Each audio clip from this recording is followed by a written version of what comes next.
सो देखिए, अब हम देखने वाले हैं यूनिट थर्ड, यानी कि हमारा जो सब्जेक्ट है सॉफ्टवेयर इंजीनियरिंग फोर्थ सेमेस्टर का, उसकी कंप्लीट वीडियो होने वाली है यूनिट थर्ड की, जिसमें हम हर एक टॉपिक को अच्छे से कवर कर रहे होंगे।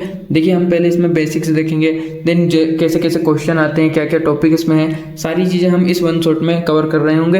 देखिए, बहुत ही छोटी सी वीडियो होने वाली है, एक ही वीडियो में हम सब कुछ कवर कर रहे होंगे। एंड एक और इम्पोर्टेंट बात, अगर आपने अभी तक प्रीवाईक्यू सॉल्यूशन परचेस नहीं किया है तो आप बहुत ही इजीली उन्हें परचेस कर सकते हैं, नीचे डिस्क्रिप्शन में लिंक दी हुई है। एंड तो चलिए स्टार्ट करते हैं हमारी थर्ड यूनिट।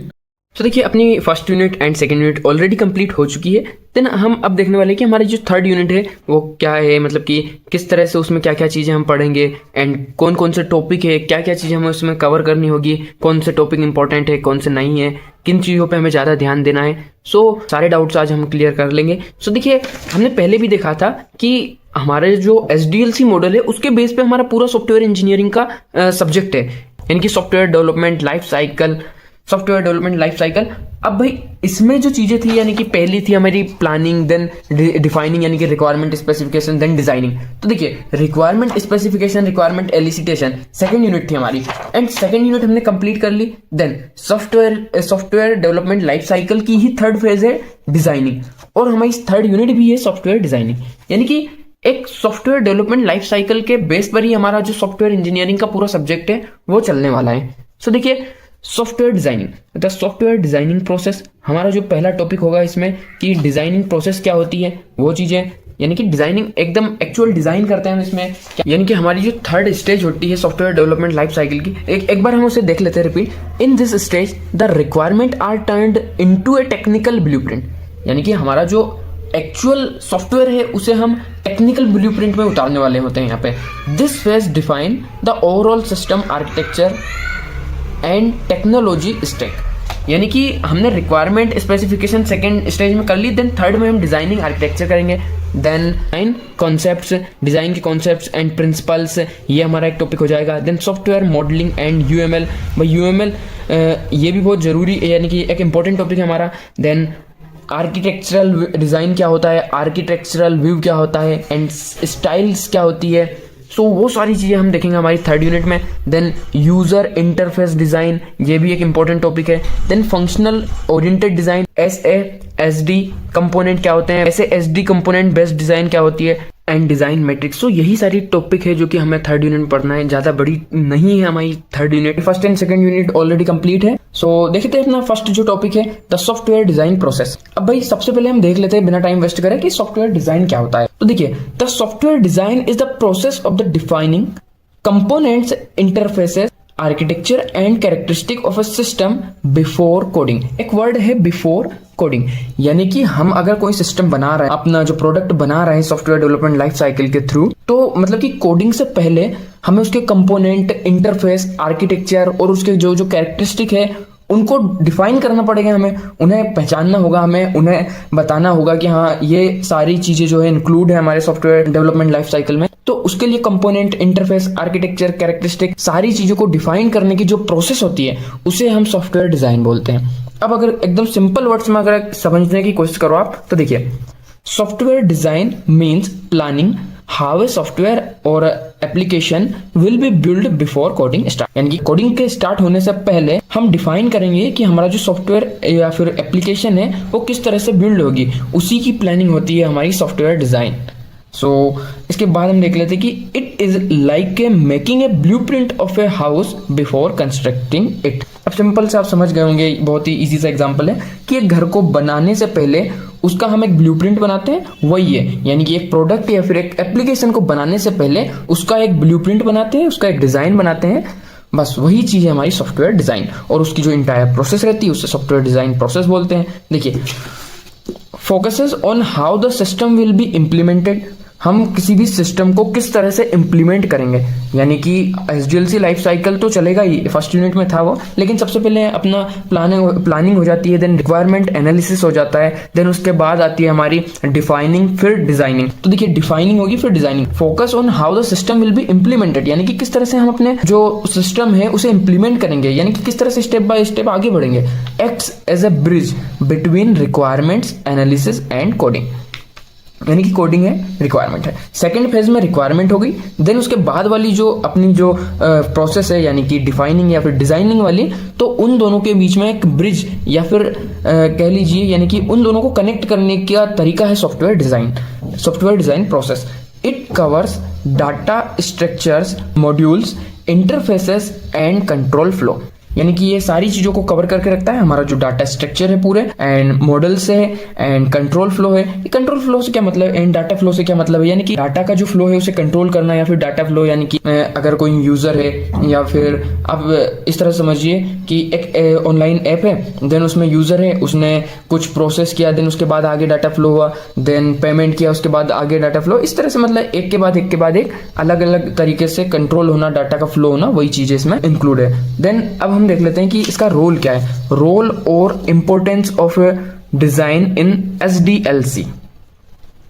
यानी कि सिंपल सी बात है, हमें इसकी जरूरत क्यों पड़ी, क्यों जरूरत है, इसका क्या रोल है, क्या इंपॉर्टेंस है इसकी, भाई क्यों जरूरत है हमें SDLC जब हमारे पास सारी चीजें हैं तो क्यों जरूरत है। देखिए, reduce errors in development phase, यानी कि जो डेवलपमेंट की फेज होती है हमारी, planning, defining, designing, development phase. अब भाई डेवलपमेंट फेज में एरर को रिड्यूस करने के लिए हम सॉफ्टवेयर डिजाइन प्रोसेस का यूज करते हैं। देन इसके बाद देखिए आप, इंश्योर क्लैरिटी बिफोर कोडिंग, यानी कि कोडिंग करने से पहले हमें पहले ही सब कुछ पता होता है रिक्वायरमेंट के थ्रू कि क्या क्या चीजों मतलब कोडिंग में इंप्लीमेंट क्या करना है, उन चीजों की क्लैरिटी हमें पहले ही हो जाती है। Then easier to maintain and update, भाई अपडेट करने में और यानी कि मेंटेन करने में बहुत ज़्यादा इजी होती है। अगर सिंपली कोई भी रिक्वायरमेंट को बाद में चेंज करना हुआ तो हम इजीली कर पाते हैं, किसके थ्रू, सॉफ्टवेयर डिजाइन प्रोसेस के थ्रू।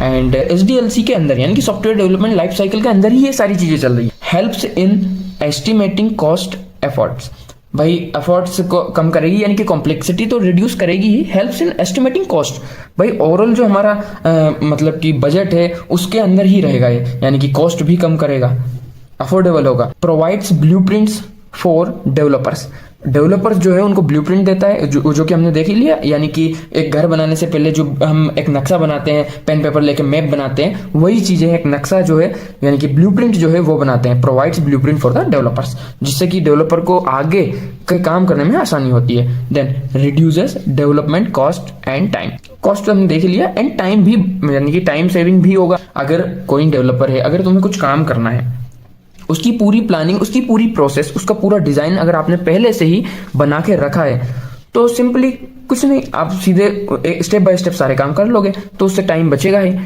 सो आई होप कि आप लोगों को सारी चीजें समझ में आई होंगी। सॉफ्टवेयर डिजाइन प्रोसेस, अब भाई हमारी थर्ड यूनिट का टॉपिक है कि what is the software design process. And बहुत बार यूनिवर्सिटी एग्जाम में क्वेश्चन आता है कि define what is the software design process and explain the entire process of the software design. So वो सारी चीजें हैं, एंड हम देख लेते हैं, बहुत ही इंपॉर्टेंट टॉपिक है, बिना टाइम वेस्ट करे हम देख लेते हैं कि सॉफ्टवेयर डिजाइन प्रोसेस क्या होता है। So the software design process is a structured approach used to transform software requirements into a working system, architecture and implementation plan.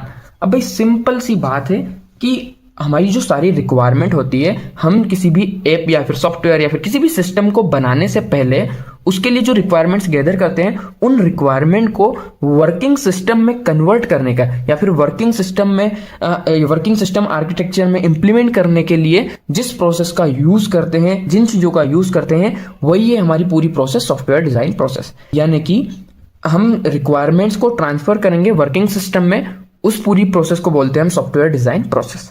देखिए, the software design process can be divided into the following 3 levels और phase of design. भाई 3 level में defined है, जो कि interface design होता है हमारा, आर्किटेक्चरल डिजाइन होता है, डिटेल डिजाइन होता है। सॉरी देख लीजिए आप, देखिए छोटा सा डायग्राम है जो कि आप यूनिवर्सिटी एग्जाम में अगर आए तो आप बहुत इजीली इसे लिख सकते हैं, याद रख सकते हैं, बहुत ही ईजी है। तो देखिए पहला इसमें interface design, architectural design, detailed design.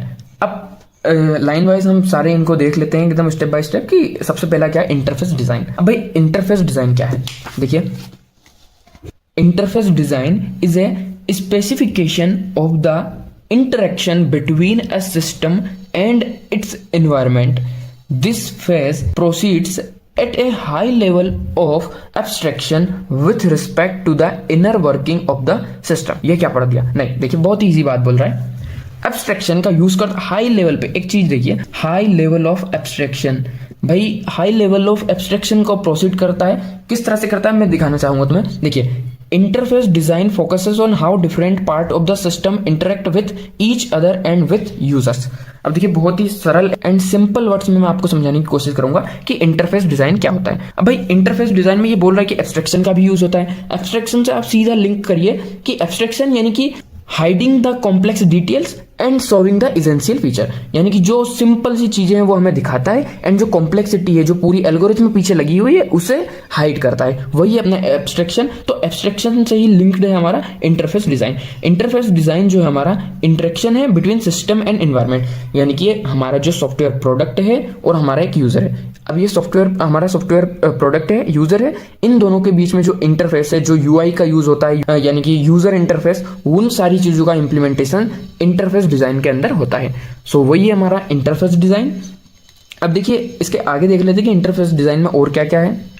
सो देखिए, इंटरफेस डिजाइन और किस तरह से समझ सकते हैं। कोई भी एक ऐप हुआ, जैसे हमारा व्हाट्सअप ले लीजिए या फिर इंस्टाग्राम। व्हाट्सअप देखिए, अब व्हाट्सअप में एक बटन है जैसे स्टेटस, फिर एक है मैसेजेस, अनरीड मैसेजेस, और व्हाट्सअप में बहुत सारी चीजें हैं आजकल, और भी कई सारी चीजें आई, लॉग चैट। सो ये सारी चीजें यानी कि उनकी जो बटन है, उनका जो कलर है, उनके जो लोकेशन है, एक मेन्यू बार है, अलग अलग जो सारी चीजें हैं वो आता है हमारा इंटरफेस डिजाइन के अंदर, यानी कि यूजर इंटरफेस के अंदर। सो आगे देखते हैं। It includes user interface UI design, screens, menu, buttons, forms, communication with external system. वही चीजें जो मैंने अभी आपको एक्सप्लेन करी, यानी कि यूजर इंटरफेस यूआई डिजाइन क्या होता है वो चीजें इंक्लूड रहती है इसमें। एंड स्क्रीन पे जो मेन्यू दिख रही, बटन दिख रहा है, फॉर्म दिख रहा है, वो सारी चीजें, यानी कि उनका किस तरह से कलर होने वाला, वो सारी चीजें जो है हमारी यूजर इंटरफेस या फिर इंटरफेस डिजाइन के अंदर आती है। अब सेकेंड हम देख लेते हैं कि आर्किटेक्चरल डिजाइन क्या होता है। तो देखिए, architectural design is the specification of the major components of a system, their responsibilities, properties, interfaces and their relationships and interaction between them। कितनी सारी चीजें बोल दी इसने कि architectural design is the specification of the major components. अभी हमने देखा कि हमारा जो इंटरफेस डिजाइन था वो क्या था। Interface design is a specification of the interaction between a system and its environment. और आर्किटेक्चरल डिजाइन में क्या डिफरेंस है कि architectural design is the specification of the major components of a system, यानी कि ये स्पेसिफिकेशन है मेजर कंपोनेंट्स का, जो सिस्टम के मेजर कंपोनेंट्स है उनकी बात होती है हमारी आर्किटेक्चरल डिजाइन में। So architectural design defines the overall structure of the software system, यानी कि हमारा जो सॉफ्टवेयर है, जो हमारा सॉफ्टवेयर सिस्टम है, उसका ओवरऑल जो डिजाइन है, जो स्ट्रक्चर है, उसको डिफाइन करता है हमारा architectural design. And it includes relationship between models, data flow between components. भाई जो हमारे अलग अलग मॉड्यूल्स है उनके बीच में जो रिलेशन है वो सारी चीजें शो होती है आर्किटेक्चरल डिजाइन के अंदर। And data flows between components, अलग अलग जो कंपोनेंट है, अलग अलग जो चीजें हैं उनमें किस तरह से डाटा फ्लो होता है। देखिए, एक एग्जांपल के थ्रू दिखाता हूँ मैं आपको। जैसे कोई भी एक आप समझ लीजिए कि ऐप है, या फिर कोई भी मैनेजमेंट वाला ऐप हुआ, या फिर फूड डिलीवरी वाला ऐप, किसी भी तरह से आप लीजिए। तो देखिए, डाटा फ्लो किस तरह से होगा। एक यूजर है, अब यूजर ने इंटरेक्शन किया किसके साथ, लॉगिन पेज।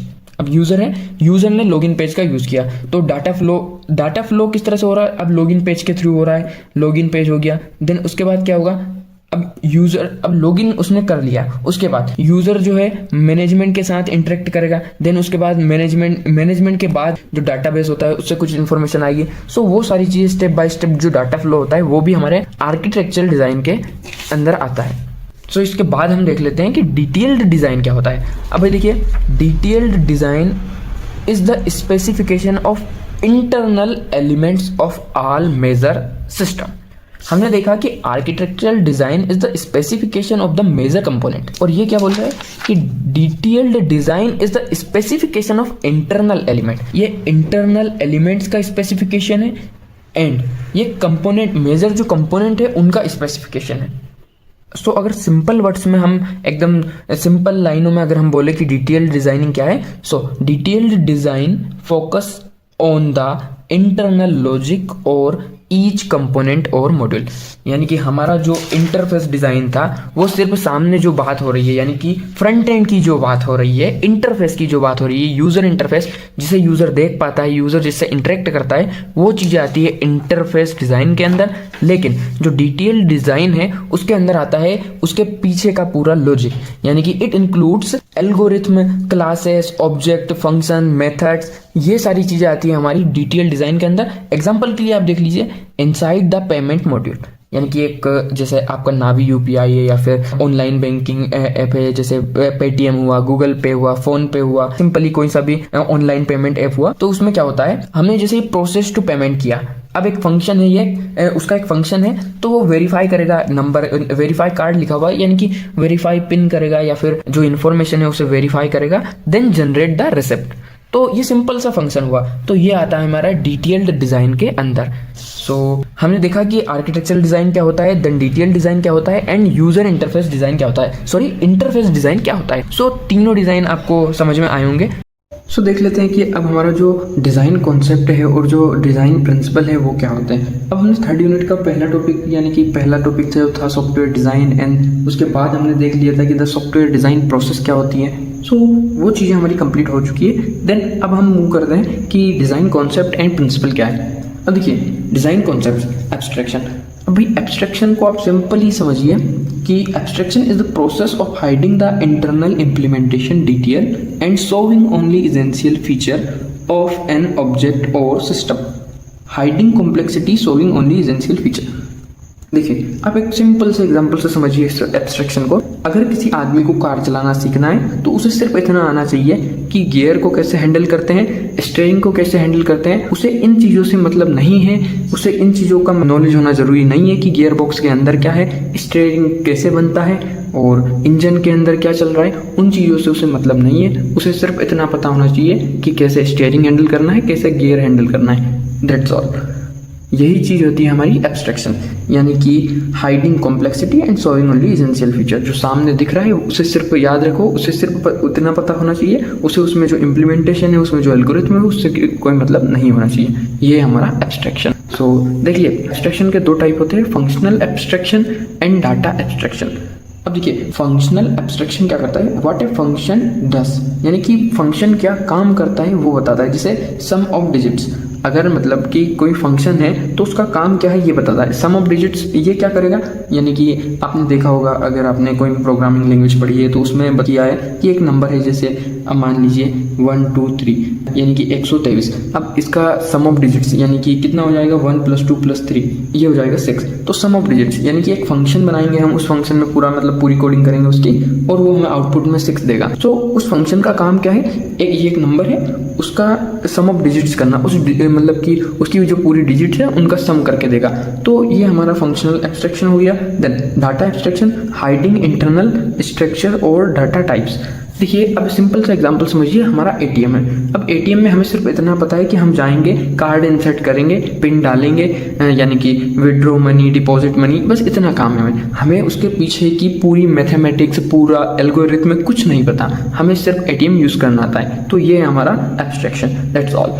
अब इसके बाद देखिए मॉड्यूलरिटी क्या होती है। So modularity is the technique of dividing a software into smaller independent and manageable part called modules.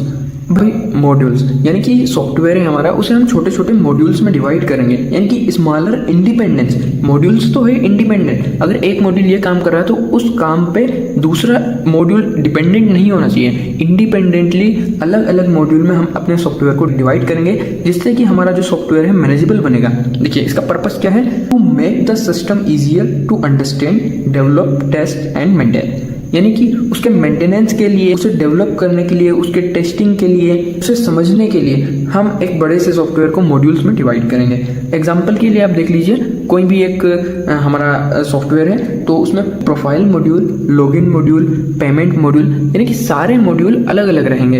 एक मॉड्यूल प्रोफाइल मॉड्यूल ये अलग काम करेगा, लॉगिन मॉड्यूल यानी कि यूजर उसका user name and password login करेगा तो वो लॉगिन का काम करेगा, पेमेंट मॉड्यूल वो अलग काम करेगा। सो ये चीज़ें हमारी मॉड्यूलिटी के अंदर आती है, दैट्स ऑल। इसके बाद हम देख लेते हैं इंफॉर्मेशन हाइडिंग क्या होती है। देखिए आप इस कॉन्सेप्ट के नाम से ही समझ रहे हैं, इंफॉर्मेशन को हाइड करना। सो देखिए information hiding is the principle of restricting access to the internal details of a module and exposing only necessary information। ये क्या बोल रहा है?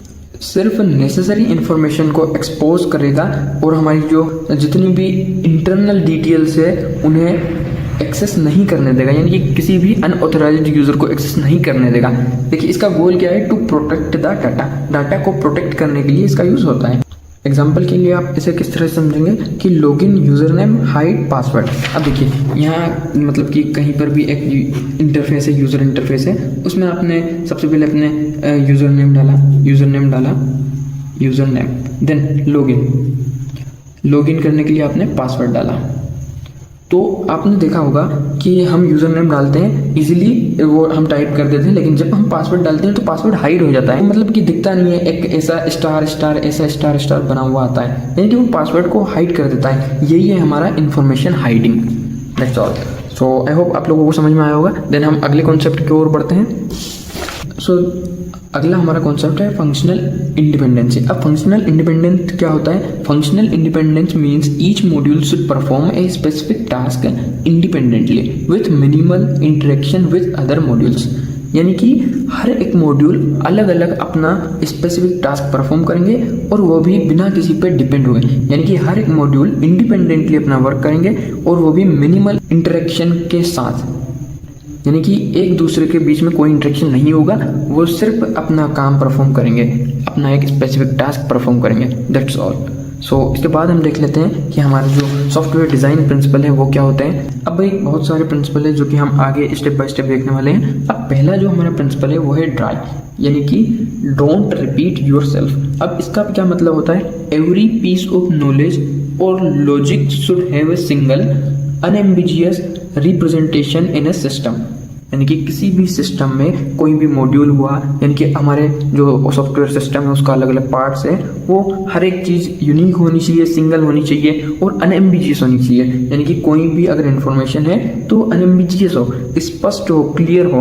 वही चीज़ें हैं हमारी ड्राई प्रिंसिपल के अंदर। देखिए इसका गोल देखिए, अवॉइड कोड डुप्लीकेशन, यानी कि जो रिपीटेशन होती है किसी भी चीज़ की, कोई भी चीज़ ओवरलैप नहीं होनी चाहिए, कॉन्फ्लिक्ट नहीं होनी चाहिए, avoid the duplication. That's all. Then इसके बाद हम देखते हैं अपना सेकंड प्रिंसिपल जो कि है SRP।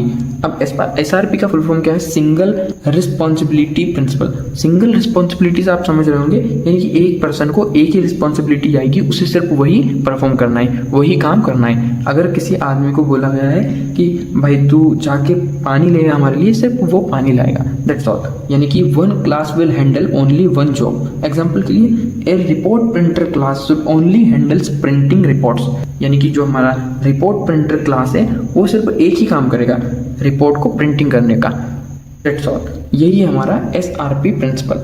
देन इसके बाद हम देख लेते हैं हमारा अगला प्रिंसिपल जो कि है ISP। अब ISP का फुल फॉर्म होता है इंटरफेस सेग्रीगेशन।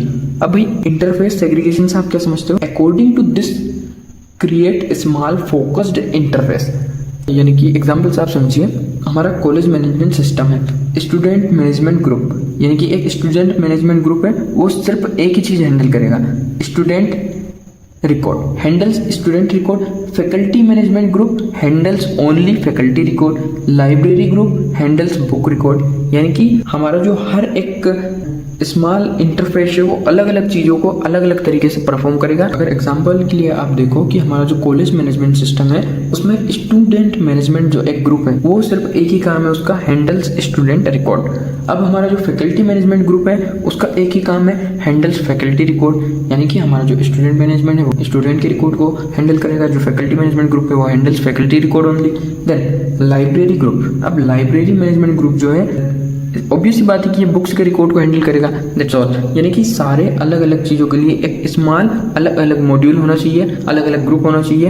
यही है हमारा इंटरफेस सेग्रीगेशन। देन इसके बाद हम अगला प्रिंसिपल देखते हैं हमारा जो कि है ओपन क्लोज्ड प्रिंसिपल, यानी कि OCP, software entities should be open for extension but closed for modification. अब भाई देखिए एकदम सिंपल सी बात है कि software entity should be open for extension के लिए तो ओपन हो but closed for modification.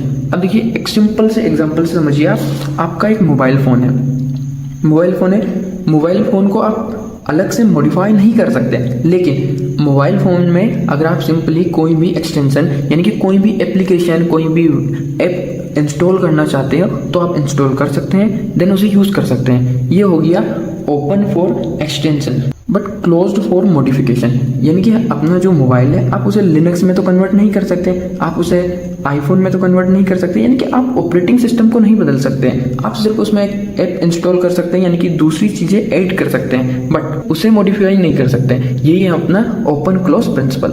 So means you should be able to add new features without changing code. ये हमारा टेक्निकल टर्म है। देन इसके आगे हम देख लेते हैं, फिफ्थ है keep it simple. Software design should be keeped simple and avoid unnecessary complexity. अब इसका क्या मतलब है? एग्जाम्पल के लिए देखिए, student use simple language for exam notes, यानी कि हमें अननेसेसरी कॉम्प्लेक्सिटी को एकदम रिड्यूस करना है। हमें नहीं मतलब है कि बहुत ज़्यादा कॉम्प्लेक्स लैंग्वेज यूज़ करें हम।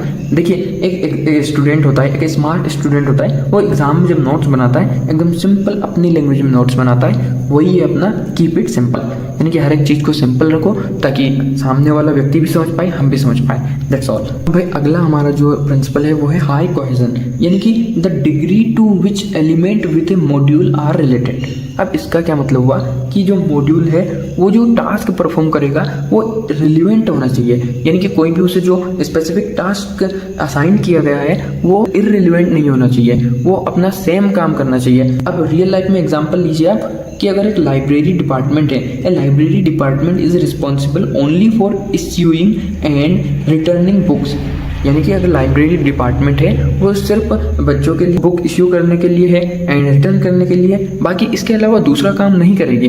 बहुत से बहुत वो यही चीज़ देखेगी कि कितनी बुक इस साल आई, अगले साल कितनी बुक गई थी, बस यही चीज़ है। यानी कि वो इररिलेवेंट चीज़ नहीं रखेगी, यानी कि उससे अगर यानी कि रजिस्ट्रार ऑफिस या फिर अलग अलग चीज़ें होती है जिससे फैकल्टी का जो रिकॉर्ड होता है उन चीज़ों का रिकॉर्ड लाइब्रेरी मैनेजमेंट नहीं रखेगा, वो सिर्फ बुक से रिलेटेड चीज़ें रिकॉर्ड करके रखेंगी।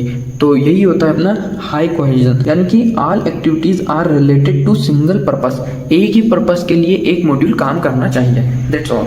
अब अगला है हमारा सेवेंथ प्रिंसिपल कपलिंग। अब कपलिंग क्या होता है? तो देखिए मॉड्यूल शुड बी इंडिपेंडेंट, यानी कि कपलिंग का मतलब ये होता है कि हर एक मॉड्यूल इंडिपेंडेंट होना चाहिए, यानी कि किसी भी प्रकार की डिपेंडेंसी नहीं होनी चाहिए।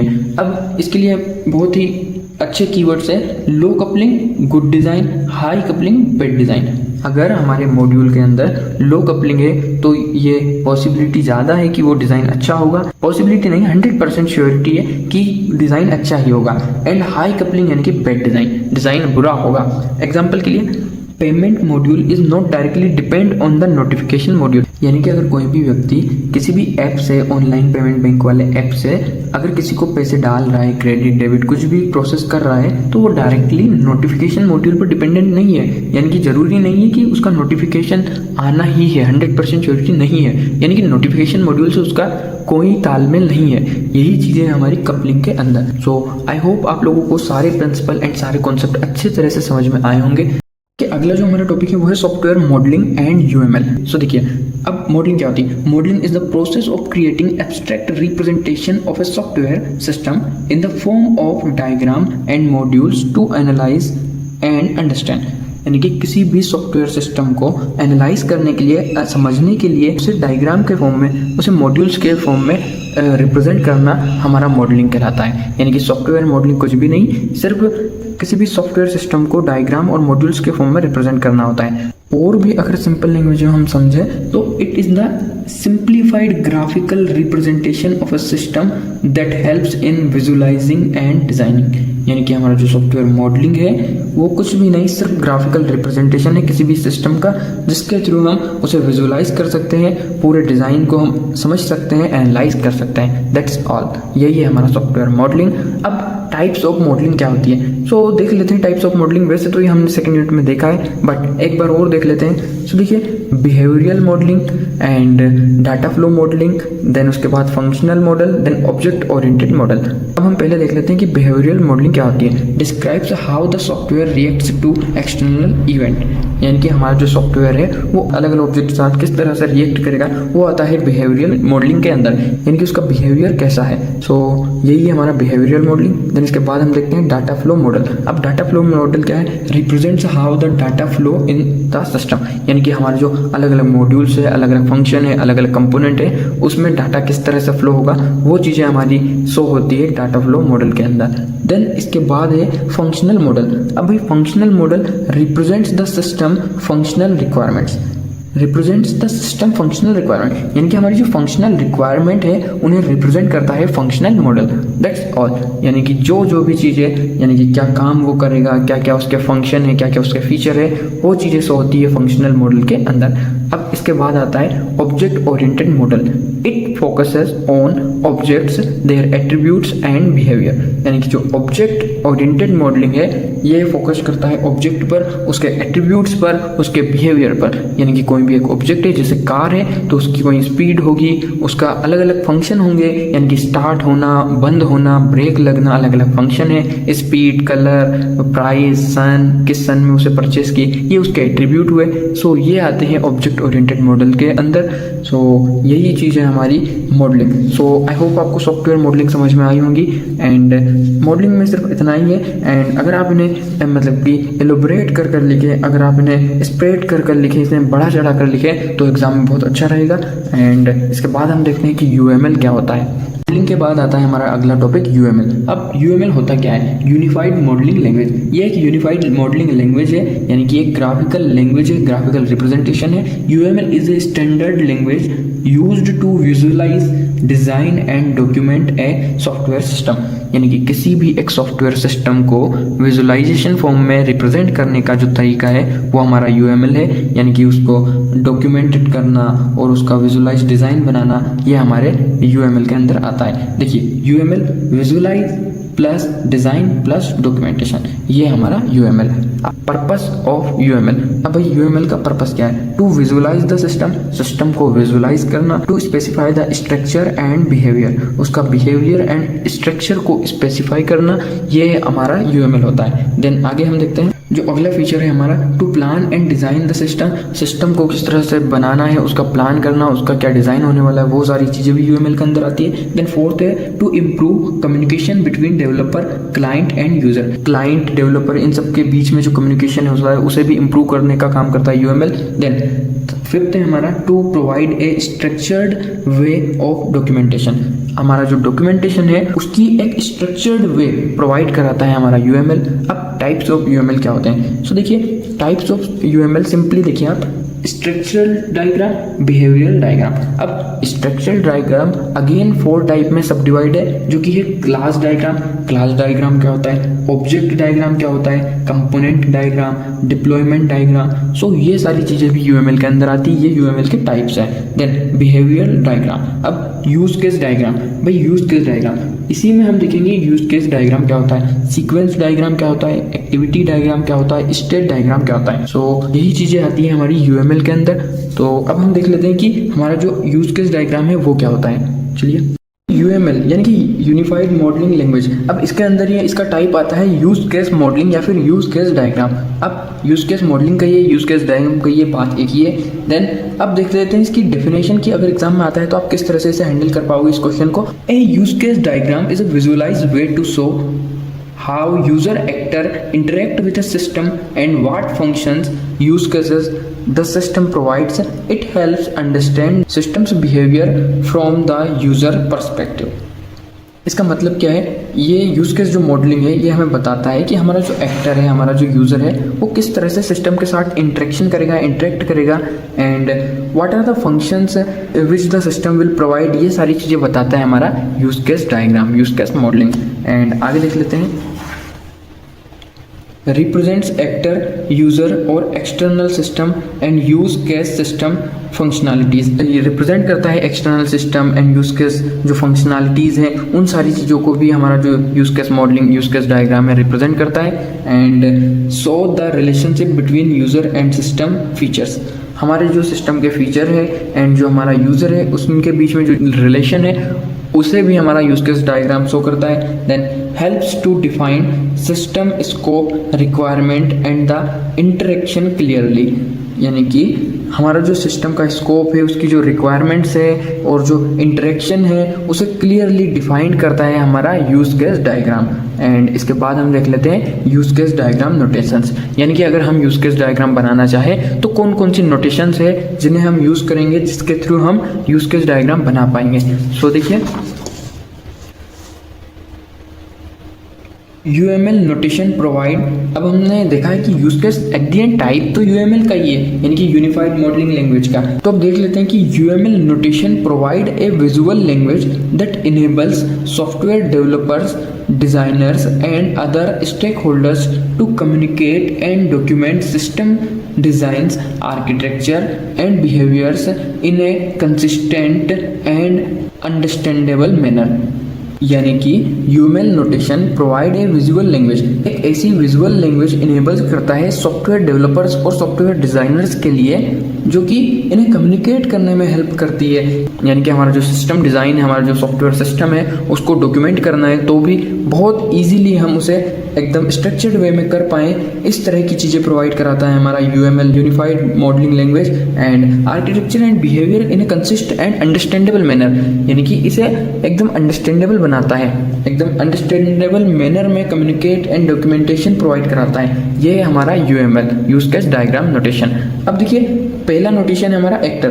अब actor are typically represented by stick figure, एक स्टिक फिगर के थ्रू हम इसे रिप्रेजेंट करते हैं। Actor are external entities that interact with the system, these can include user, other system और hardware devices. In the context of use case diagram, actor is the initiator, यानी कि ये ही initiator, ये इसी से यूज केस डायग्राम स्टार्ट होता है और जो आउटकम है वो भी एक्टर ही रिसीव करता है। यानी कि इससे एक चीज तो पता चलती है कि हमारा जो एक्टर है वो एक मेन रोल प्ले करता है यूज केस डायग्राम में। आगे हम एक लाइब्रेरी मैनेजमेंट या फिर बैंकिंग मैनेजमेंट, किसी भी चीज का एक यूज केस डायग्राम जरूर देखेंगे, उसमें हमें पता लगेगा कि एक्टर का क्या रोल होता है, एक्टर का क्या यूज होता है। सो यही है, यानी कि और क्या चीज़ें हैं, these can include user, other system और हार्डवेयर डिवाइस। हार्डवेयर डिवाइस है, सॉफ्टवेयर डिवाइस है, हर चीज़ में इंटरेक्शन और हर चीज़ में इन्वॉल्व होगा हमारा एक्टर। देन इसके बाद अगला नोटेशन देखते हैं।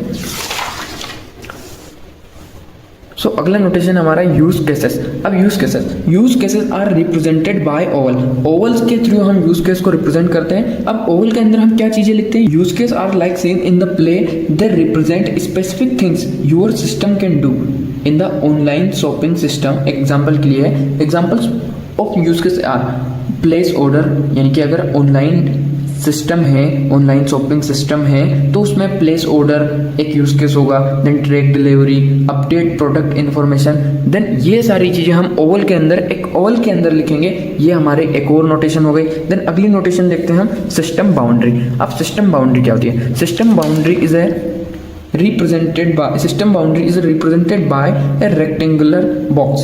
एक रेक्टेंगल बॉक्स के थ्रू हम सिस्टम बाउंड्री को रिप्रेजेंट करते हैं, ये आपको दिख रहा है। Then it defines what is inside the system, भाई ये बताता है कि हमारे सिस्टम के अंदर क्या है एंड सिस्टम के बाहर क्या है, and what is outside. The boundary helps to establish a clear distinction between the element that are part of the system and those are external to it. यानी कि ये बताता है कि कौन कौन सी चीजें हमारी सिस्टम का पार्ट है एंड कौन कौन सी चीजें सिस्टम से अलग है। सिस्टम के अंदर जो आ रही है वो बाउंड्री के, यानी कि जो सिस्टम में इंक्लूड है वो बाउंड्री के अंदर है, और जो सिस्टम से रिलेटेड नहीं है वो बाउंड्री के बाहर रहेगी। सो यह चीजें हैं हमारी सिस्टम बाउंड्री।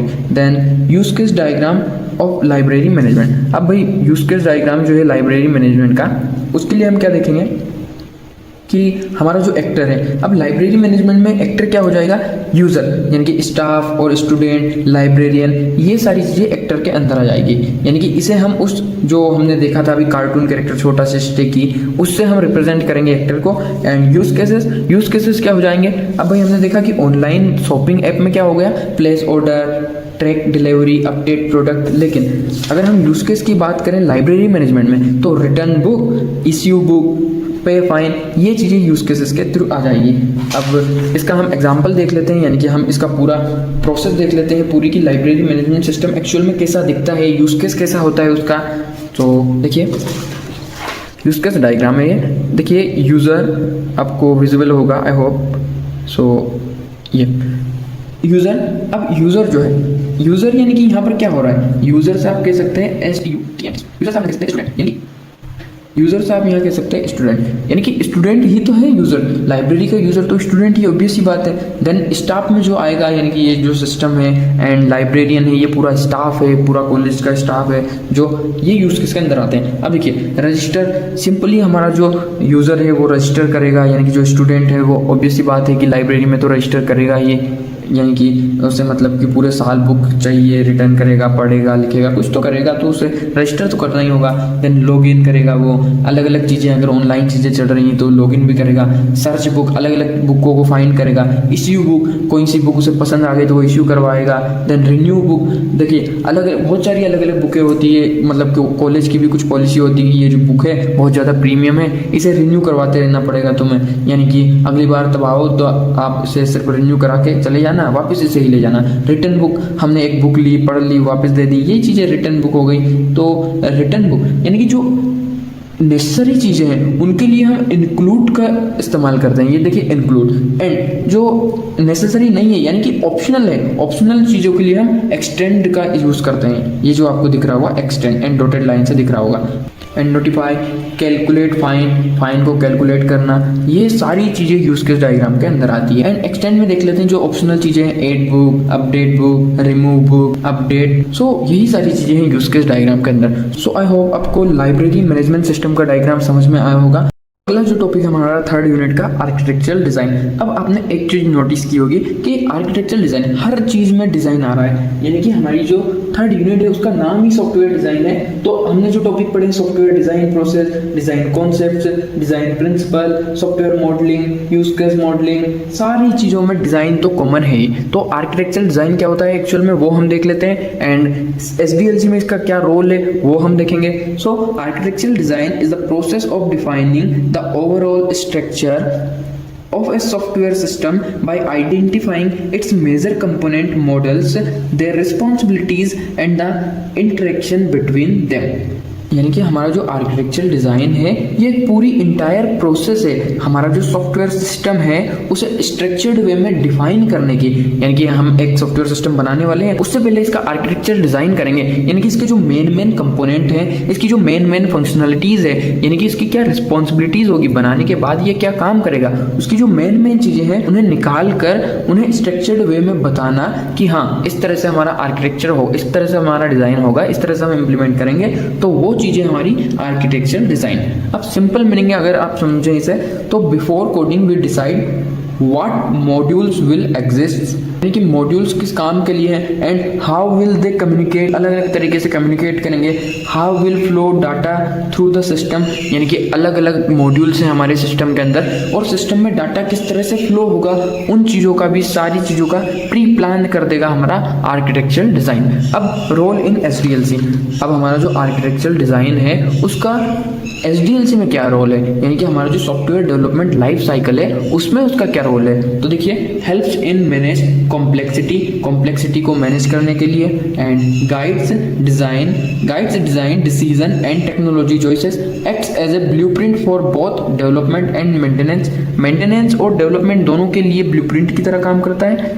देखिए in architectural design logical system components and communication between them are identified, यानी कि जो लॉजिकल कंपोनेंट्स हैं हमारे, लॉजिकल सिस्टम कंपोनेंट्स हैं एंड जो कम्युनिकेशन है उनके बीच की, उन्हें भी आइडेंटिफाइड किया जाता है आर्किटेक्चरल डिज़ाइन के अंदर। सो आई होप आप लोगों को ये आर्किटेक्चरल डिज़ाइन क्या होता है ये समझ में आया होगा।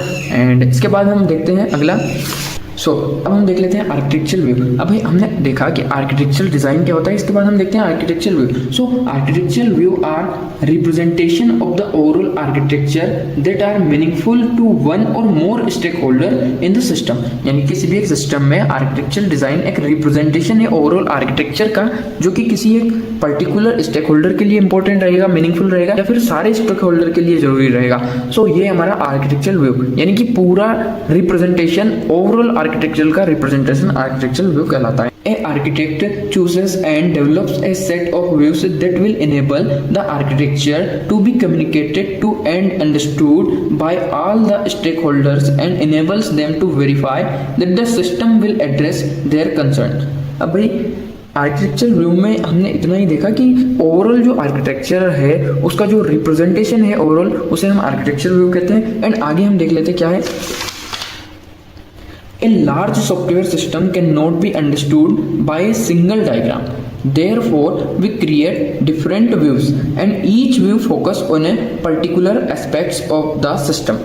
अब भाई इसका क्या मतलब है आप बहुत ही अच्छे से समझ गए होंगे कि एक बहुत बड़ा सॉफ्टवेयर सिस्टम है उसे हम सिंपल एक डायग्राम के थ्रू तो नहीं समझ सकते, इसलिए हम क्या करते हैं कि अलग अलग व्यू क्रिएट करते हैं। यानी कि आपने ईडी पढ़ा होगा, इंजीनियरिंग ड्राइंग, इंजीनियरिंग ग्राफिक्स जो भी आप बोलते हो, उसमें आपने देखा होगा कि उसका फ्रंट व्यू होता है, साइड व्यू होता है, यानी कि अलग अलग डायरेक्शन से अलग अलग तरीकों से अलग अलग व्यू देखते हैं। सो वही चीज़ है कि हम एक सिंपल डायग्राम से ओवरऑल सॉफ्टवेयर सिस्टम को नहीं समझ सकते, इसलिए हमने आर्किटेक्चरल व्यू का सहारा लेकर उसे समझने की कोशिश की। यानी कि each view focus on a particular aspect, अलग अलग चीज़ों को, अलग अलग मॉड्यूल्स को, अलग अलग टॉपिक्स को कवर करेगा अलग अलग व्यू। यानी कि हर एक व्यू अलग अलग तरीके से हमारे सिस्टम को देखेगा, दिखाएगा, हमें बताएगा, हमें उन चीज़ों को समझाएगा। तो ये आता है हमारे आर्किटेक्चरल व्यू के अंदर। सो टाइप्स ऑफ आर्किटेक्चरल व्यू। अब भाई 4 तरह के आर्किटेक्चरल व्यू होते हैं। अब वो कौन कौन से होते हैं हम उन्हें देख लेते हैं। Architectural view, logical view, implementation view, process view, deployment view and use case view. भाई आर्किटेक्चरल व्यू में एक और चीज़ चलती है जो कि 4+1 व्यूज होते हैं। अब उसे भी हम आगे देखेंगे कि 4+1 व्यू होता क्या है। तो आप लोगों को इतना अभी समझ में आया होगा कि 4 तरह के आर्किटेक्चरल व्यू होते हैं। So we will cover each and every. So देख लीजिए पहला।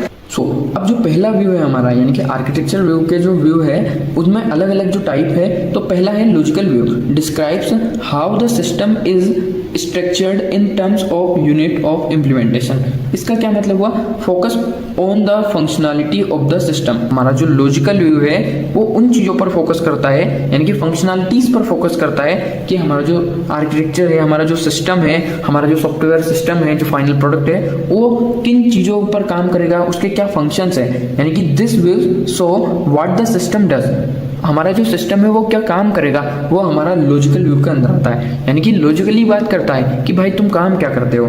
Source, classes, objects, modules, relationship, यानी कि अलग अलग चीज़ों को दिखाता है। क्लासेस को बताता है, ऑब्जेक्ट्स को बताता है, मॉड्यूल्स को बताता है, रिलेशनशिप को शो करता है। यानी कि लॉजिकल व्यू में एकदम लॉजिकली बात होती है कि भाई तुम्हारा काम क्या है। This view show what the system does, यानी कि ये क्या काम करेगा, किन चीज़ों की बात करेगा, सीधे come to the point, logical view. अब अगला व्यू देखते हैं हम, इम्प्लीमेंटेशन व्यू। अब भाई इम्प्लीमेंटेशन व्यू, अब इम्प्लीमेंटेशन के नाम से ही आपको समझ आ रहा है, describes how development artifact are organised in the file system. यानी कि जो फाइल सिस्टम है उसमें किस तरह से ऑर्गेनाइज्ड होंगे। अब ये किन चीज़ों पर फोकस करेगा, ऑर्गेनाइजेशन ऑफ सॉफ्टवेयर डेवलपर्स। यानी कि जो सॉफ्टवेयर डेवलपर्स की ऑर्गेनाइजेशन है उन चीज़ों पर फोकस करता है हमारा इम्प्लीमेंटेशन व्यू। और source, packages, components, code structure, भाई इन चीज़ों को दिखाता है, किन चीज़ों को शो करता है, code structure. This view helps developers understand the code structure. हमारा जो इम्प्लीमेंटेशन व्यू है वो जो कोड का स्ट्रक्चर होता है पूरा उसे दिखाता है, उसे शो करता है, उन चीज़ों पर फोकस करता है। सो आई होप आप लोगों को इम्प्लीमेंटेशन व्यू समझ में आया होगा। अब इसके बाद हम आगे बढ़ते हैं, देखते हैं कि अगला व्यू कौन सा है। सो डिप्लॉयमेंट व्यू। अब भाई डिप्लॉयमेंट व्यू को हम हार्डवेयर व्यू भी बोलते हैं बहुत बार। सो देखिए, describes how the system is mapped to the hardware. किन चीज़ों की बात कर रहे हैं कि describe how the system is mapped to the hardware. This view is the optional when using the 4+1 view. When we using the 4+1 view, हम जब 4+1 व्यू को यूज करेंगे तो जो डिप्लॉयमेंट वाला व्यू है इसे हम ऑप्शनल रखेंगे, ये मैंडेटरी नहीं है। अब 4+1 व्यू क्या है इसे भी हम आगे देखेंगे। सो फोकस हार्डवेयर डिप्लॉयमेंट, ये हार्डवेयर डिप्लॉयमेंट पर फोकस करता है। सो सर्वर्स, नेटवर्क्स, डाटाबेस को, सर्वर्स को, नेटवर्क को, इन चीज़ों को शो करता है। एंड इसका जो की पॉइंट है, this view shows where the software components are physically deployed. अब देखिए डिप्लॉयमेंट से आप पहले तो समझते क्या है। डिप्लॉयमेंट का मतलब होता है हमने पूरा प्रोजेक्ट बनाया, टेस्टिंग कर ली, डिफाइनिंग, डिजाइनिंग, आर्किटेक्चर, सारा काम हो गया, इम्प्लीमेंटेशन, अब फाइनल डिप्लॉयमेंट की बारी आती है, यानी कि उसे ओपन मार्केट में उतारना है। अब डिप्लॉयमेंट के लिए अगर आप टेक फील्ड में बात करें, अगर आपने प्रोजेक्ट बनाई हो, माइनर प्रोजेक्ट, मेजर प्रोजेक्ट, तो आपने देखा होगा कि हम डिप्लॉय करते हैं गिटहब से जो रेपो होती है, रेपोजिटरी होती है, उसकी लिंक के थ्रू, यानी कि जो हमारा स्ट्रीमलेट है, हमारा जो वर्सल है,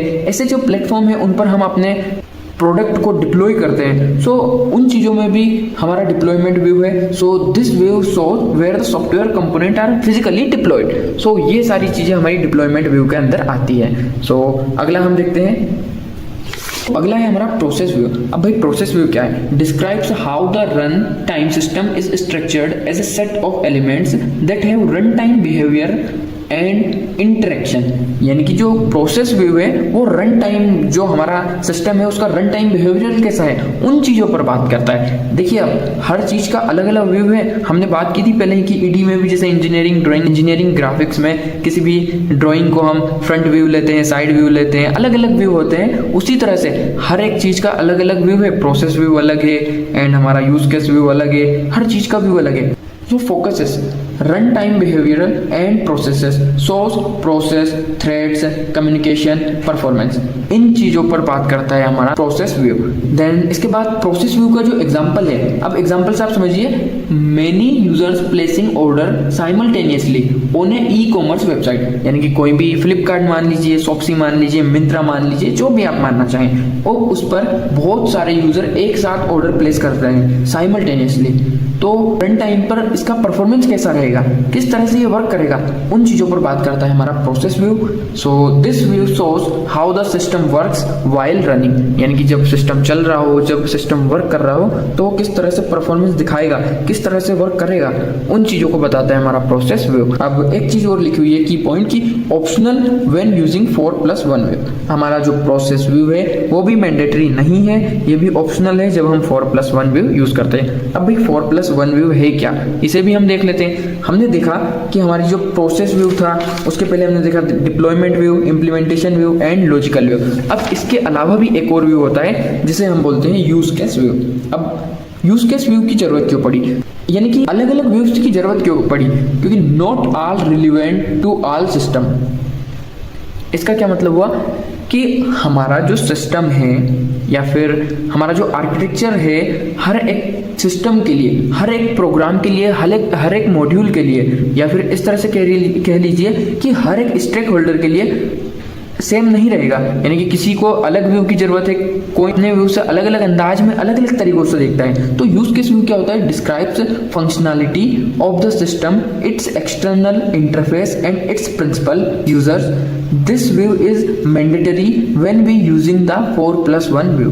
हमने देखा कि प्रोसेस व्यू भी ऑप्शनल है, इसके पहले हमने देखा डिप्लॉयमेंट व्यू, वो भी ऑप्शनल है, लेकिन हमारा जो यूज केस व्यू है वो मैंडेटरी है, यानी कि ये जरूरी है। अब इसका एक और डायग्राम हम देख लेते हैं। अगर एग्जाम में आए तो आप सारे डायग्राम बना दीजिए, डायग्राम का बहुत ज़्यादा वेटेज होता है, तो डायग्राम को तो स्किप करना ही नहीं है, डायग्राम हर जगह बनाना है। सो logical view, implementation view, use case view, process view, deployment view. अब एक बार अच्छे से रिवाइज कर लेते हैं कि हमारा जो लॉजिकल व्यू होता है मैंडेटरी होता है, इम्प्लीमेंटेशन व्यू होता है ये भी मैंडेटरी होता है, लेकिन हमारा जो डिप्लॉयमेंट व्यू होता है ये ऑप्शनल होता है। हम जब 4+1 व्यू का यूज करते हैं तो ये ऑप्शनल होता है, और जब प्रोसेस व्यू की बात करते हैं तो ये भी ऑप्शनल होता है जब 4+1 व्यू यूज करते हैं, एंड जो यूज केस व्यू होता है ये मैंडेटरी होता है। सो आई होप आप ये सारी चीजें याद रखेंगे एंड अच्छे से रिवाइज करेंगे।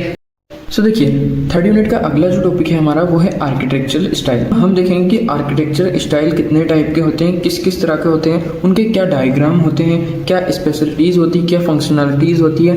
And an architectural style is a set of rules and patterns that defines how software components are organised and how they communicate with each other.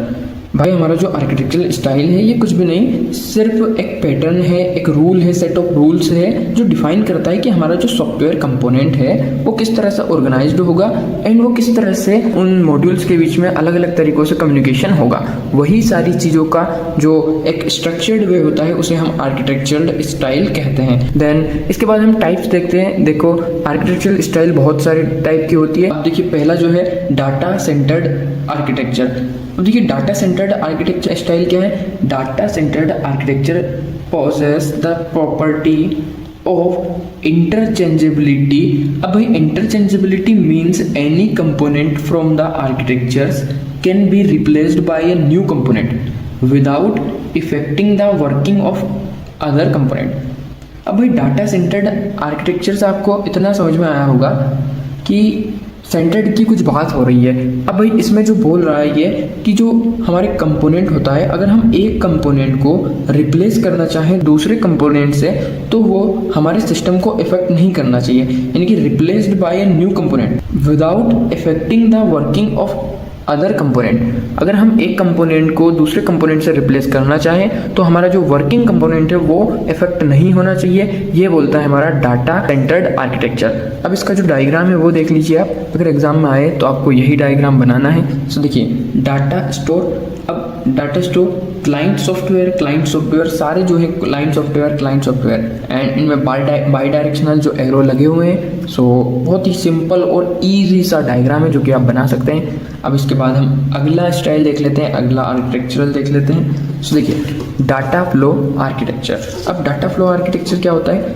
The set of components called filters are connected by pipes to transfer the data from one component to another। देखिए जो filters होते हैं वो क्या होते हैं भाई। Filters छोटी सी एक यूनिट है जो कि सेट ऑफ कंपोनेंट्स होती है, यानी कि जो सेट ऑफ कंपोनेंट्स होते हैं फिल्टर वो कनेक्ट होते हैं पाइप के थ्रू, जिनके थ्रू डाटा ट्रांसफर होता है एक कंपोनेंट से दूसरे कंपोनेंट में। सो data moves through a sequence of processing components. अब देखिए इसका डायग्राम है उससे बहुत क्लियर होगा, यानी कि फिल्टर जो है पाइप के थ्रू कनेक्टेड है जिनके थ्रू डाटा ट्रांसफर होता है एक कंपोनेंट से दूसरे कंपोनेंट में। सो ये भी बहुत इजी डायग्राम है। और अगर आपको ये नहीं बनाना है, अगर आप सिंपली गूगल पे जाकर सर्च करेंगे तो आपको बहुत इजी ढंग से डायग्राम मिल जाएंगे, लेकिन पर्सनली ये अच्छा लगा था सो मैंने बना लिया। सो इसके बाद हम देख लेते हैं कॉल एंड रिटर्न आर्किटेक्चर। अब भाई कॉल एंड रिटर्न आर्किटेक्चर क्या होता है। The program structure decomposed the functions into control hierarchy where a main program invokes number of program component। अब भाई इन्वोक का सिंपल मीन होता है हम कॉल्स करते हैं, यानी कि एक फंक्शन को हम जब कॉल करवाते हैं, जैसे आपने देखा होगा एक फंक्शन में दूसरे फंक्शन को कॉल करते हैं या फिर मेन फंक्शन में दूसरे फंक्शन को कॉल करते हैं, तो वही चीज़ है इन्वोक। सो अब in this module one program calls another और sub programme and return back. अब ये बोल क्या रहा है कि इसमें एक प्रोग्राम जो मेन प्रोग्राम होता है वो बहुत सारे सब प्रोग्राम को कॉल करता है एंड अपना आउटपुट आ जाता है तो रिटर्न बैक हो जाता है। अब इसका जो डायग्राम है हम बनाते हैं। देखिए बहुत ही इजी सा डायग्राम है इसका। देखिए ये मेन प्रोग्राम जो है फर्दर डिवाइड है 3 पार्ट्स में, जो कि है सब प्रोग्राम एंड अब ये जो सब प्रोग्राम है वो फर्दर डिवाइड है एप्लीकेशन प्रोग्राम में। तो देखिए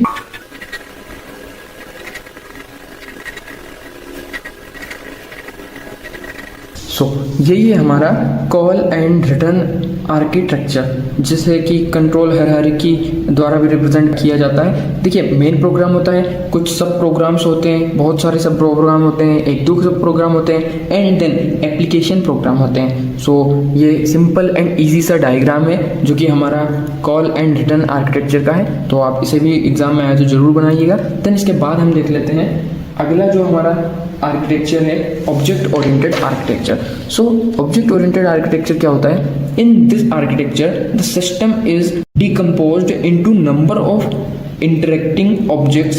These objects encapsulate data and the corresponding operations that must be applied to manipulate the data. अब ऑब्जेक्ट ओरिएंटेड आर्किटेक्चर में बोल कर रहा है कि ये decomposed into number of interacting object, यानी कि नंबर ऑफ ऑब्जेक्ट से मिलकर हमारा ऑब्जेक्ट ओरिएंटेड आर्किटेक्चर बना हुआ होता है और इसमें एनकैप्सुलेशन का भी यूज होता है, यानी कि objects encapsulate data and corresponding operation. जो डाटा होता है एंड जो हमारे फंक्शन होते हैं वो एक सिंगल यूनिट के अंदर रहते हैं जिसे हम एनकैप्सुलेशन बोलते हैं। सो वही इनकैप्सुलेशन का यूज हो रहा है ऑब्जेक्ट को एनकैप्सुलेट करने के लिए। सो ये है हमारा ऑब्जेक्ट ओरिएंटेड आर्किटेक्चर। अब इसका जो डायग्राम है वो आप सिंपली बना सकते हैं। देखिए आपको करना क्या है, सबसे पहले 4 क्लासेस बनानी है। आपने सिंपली 4 क्लास बनाई है। देखिए class A, class B, class C, class D. So अब 4 क्लास में 2 क्लास बने, attributes and operations, attributes operations, attributes operation, attributes and operation. अब यहाँ से होगा मैसेज पास, देन यहाँ पर होगा मैसेज पास अगेन, या फिर आप बोल सकते हो पैरामीटर पासिंग।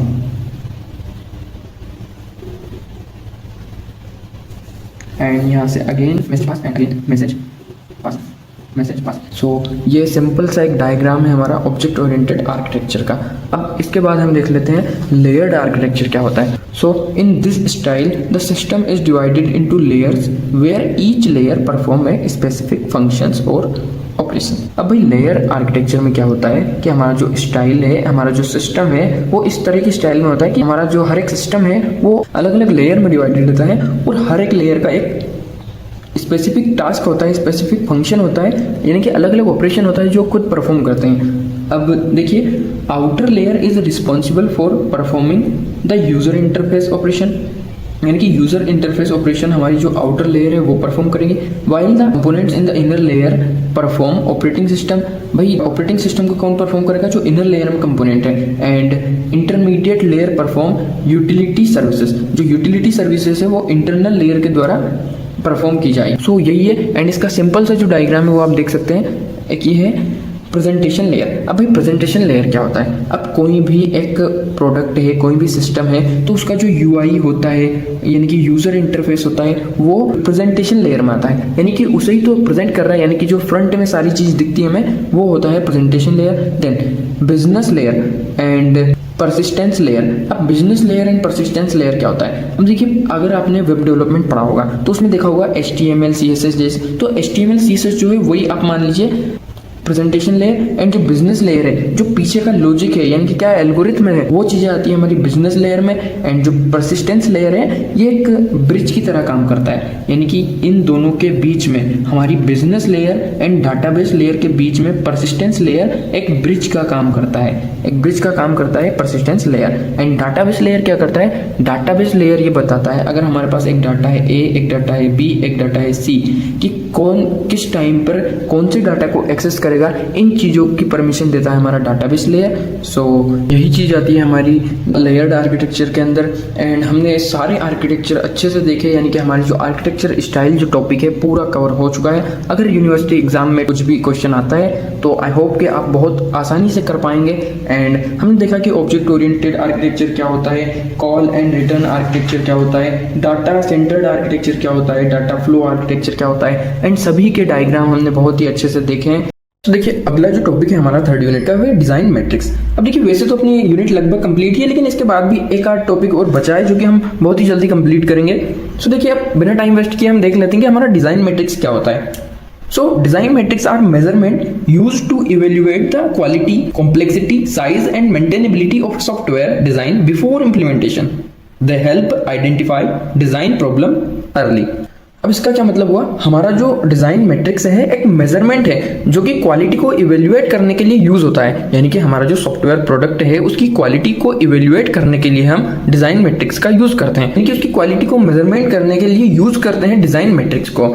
यानी कि डिजाइन मैट्रिक्स कुछ भी नहीं है, हमारा जो सॉफ्टवेयर प्रोडक्ट है उसके इम्प्लीमेंटेशन से पहले हम अपनी कॉम्प्लेक्सिटी, साइज एंड मेंटेनेबिलिटी और सॉफ्टवेयर का डिजाइन कैसा होगा, इन सारी चीजों का हम पहले ही मेजरमेंट लगाते हैं, मेजरमेंट करते हैं। यानी कि वो सारी चीजें आती हैं हमारी डिजाइन मैट्रिक्स के अंदर। इन सभी चीजों का मेजरमेंट जो होता है उसे हम डिजाइन मैट्रिक्स में लिखते हैं। सो अब इसके ऑब्जेक्टिव क्या है, यानी कि क्या तो इसका रीजन है कि हम डिजाइन मैट्रिक्स को यूज करते हैं। सो देखिए, measure the quality of the software design, software design की क्वालिटी को मेजर करता है, जो कि हमने पहले अभी देखा।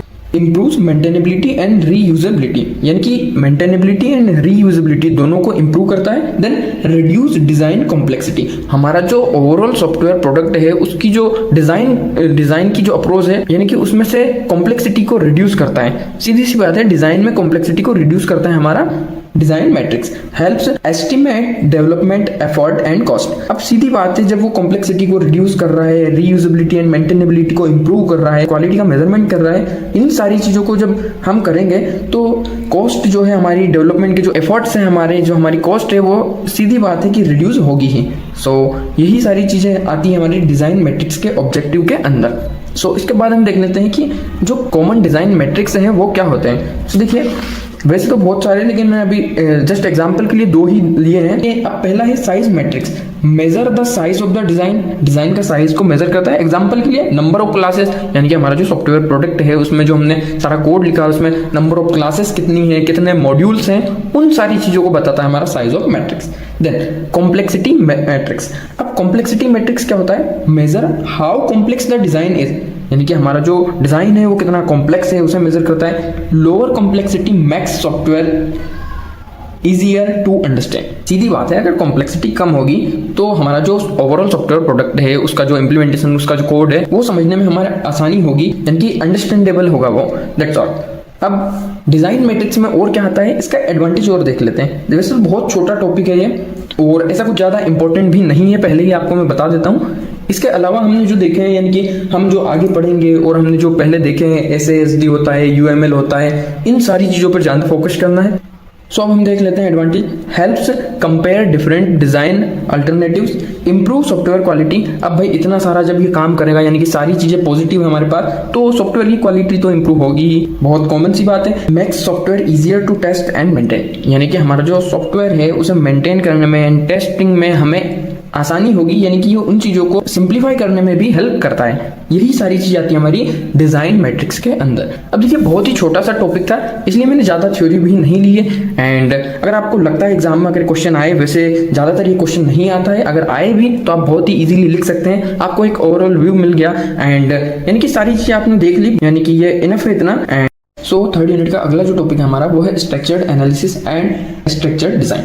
अब भाई स्ट्रक्चर्ड एनालिसिस क्या होता है, स्ट्रक्चर्ड डिजाइन क्या होता है, आपने बहुत सुना होगा SASD SSD। भाई ज्यादा बड़ा टॉपिक नहीं है, ये बहुत ही सिंपल एंड इजी सा टॉपिक है। देखिए, सिंपल सा एनालिसिस है, हमारा जो कोड है, हमारा जो सॉफ्टवेयर सिस्टम है उसे एनालाइज करने की प्रोसेस है ये, और कुछ नहीं है इससे ज्यादा। तो देख लेते हैं हम कि हमारा जो स्ट्रक्चर्ड एनालिसिस है वो क्या होता है। Structured analysis is the process of analysing A software system by focusing on what the system should do, यानी कि स्ट्रक्चर्ड एनालिसिस एक एनालाइज करने का तरीका है, एनालाइज करने का प्रोसेस है हमारे सॉफ्टवेयर सिस्टम को।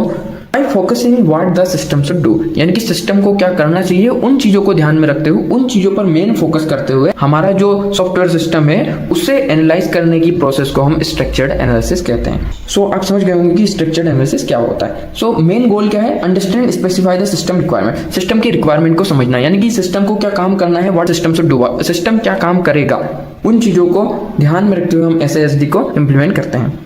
देन टूल्स यूज, अब क्या क्या टूल यूज होते हैं, डाटा फ्लो डायग्राम जो कि हमने अच्छे से देखा है, DFD data dictionary, then entity relationship यानी कि ER diagram, and process specification. इन सारी चीजों का यूज होता है हमारा SE में, यानी कि सॉफ्टवेयर स्ट्रक्चर्ड एनालिसिस में। एंड इसके बाद एडवांटेजेस देख लेते हैं हम ऐसे के। सो एडवांटेजेस जो है, clearly define system requirement, system की रिक्वायरमेंट को क्लियरली डिफाइन करता है। रिड्यूस मिसअंडरस्टैंडिंग, यानी कि इंप्लीमेंटेशन के टाइम पर हमें बहुत सारी मिसअंडरस्टैंडिंग्स होती है, उन सारी मिसअंडरस्टैंडिंग को भी रिड्यूस करता है हमारा structured analysis. Then makes the system easier to analyse, system को एनालाइज करने के लिए भी ये बहुत ज्यादा इजी बनाता है। यही सारे इसके एडवांटेजेस हैं। अब इसके बाद हम देख लेते हैं कि हमारा जो स्ट्रक्चर्ड डिजाइन है वो क्या होता है, यानी कि SD क्या होता है। तो देखिए, structured design is the process of converting the analyzed model into a software design by dividing the system into modules and component। देखिए, बहुत ही सिंपल सी बात बोल रहा है कि स्ट्रक्चर डिजाइन क्या है, हमारा जो सिस्टम है उसे मॉड्यूल्स और कंपोनेंट में डिवाइड करके हमारा जो एनालाइसिस मॉडल है उसे सॉफ्टवेयर डिजाइन में कन्वर्ट करेंगे। बस यही प्रोसेस स्ट्रक्चर डिजाइन कहलाती है।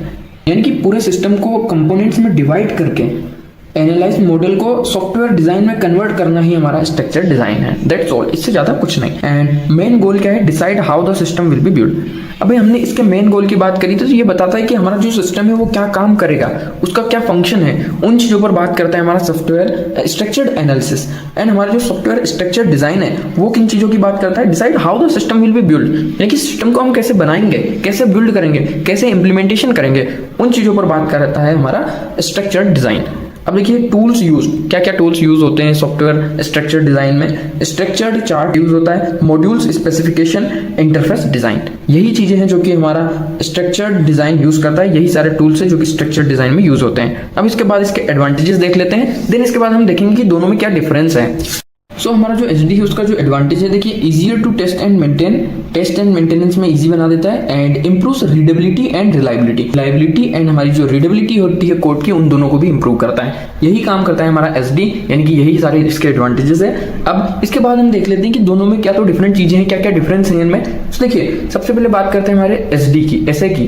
तो देखिए ऐसे जो है उसका जो ऑब्जेक्टिव है, understand the requirements and define what the system needs to do, यानी कि सिस्टम को क्या काम करना है, क्या उसकी प्राइमरी रिक्वायरमेंट्स है जो उसे करना है, क्या फंक्शन है, उन चीजों पर बात करता है हमारा स्ट्रक्चर्ड एनालिसिस। एंड जो एसडी है, ट्रांसफॉर्म दीज रिक्वायरमेंट्स, जो सारी रिक्वायरमेंट थी, into a logical module and software architecture. हमारी जो सारी रिक्वायरमेंट्स थी उन्हें लॉजिकल मॉड्यूल्स में एंड आर्किटेक्चर में, सॉफ्टवेयर आर्किटेक्चर में कन्वर्ट करना हमारे एसडी का काम है। एंड अब प्राइमरी जो क्वेश्चन आता है कि what does the system do, यानी कि ऐसे जो है वो बताता है कि सिस्टम क्या काम करेगा, सिस्टम को क्या काम करना है। एंड एसडी जो है, how is the system build and implement, यानी कि सिस्टम को कैसे हम इम्प्लीमेंट करेंगे, सिस्टम को कैसे बनाएंगे, वो चीज आती है हमारी सॉफ्टवेयर स्ट्रक्चर डिजाइन के अंदर। एंड अब ये किन चीजों पर फोकस करता है? Data and processes, data and process पर फोकस करता है। एंड ये modules, control flow and program structure, इन सारी चीजों पर फोकस करता है हमारा स्ट्रक्चर डिजाइन। अब जो टूल्स यूज होते हैं इनमें हमने पहले देख लिया, लेकिन डिफरेंस में और देख लेते हैं। टूल्स डीएफडी, ईआरडीएस यानी कि entity relationship diagram, data flow diagram, data dictionary, यही सारी चीजें हैं, यही सारे टूल्स हैं जो कि हमारे एसए में यूज होते हैं, यानी कि स्ट्रक्चर्ड एनालिसिस में यूज होते हैं। एंड जो स्ट्रक्चर्ड डिजाइन में यूज होते हैं वो है सुडोकोड, स्ट्रक्चर्ड चार्ट्स। यही सारी चीजें थी जो कि एसए एंड एसडी को डिफरेंट बनाती है, यानी कि यही सारे डिफरेंस थे इनमें। सो आई होप आप लोगों को एसए एंड एसडी बहुत ही इजी सा टॉपिक था जो कि समझ में आया होगा। सो यही सारी चीजें थी हमारी एसए एंड एसडी में। एंड हमारी जो थर्ड यूनिट है वो कंप्लीट हो चुकी है, यानी कि उसके लगभग सारे टॉपिक कंप्लीट हो चुके हैं, कवर हो चुके हैं।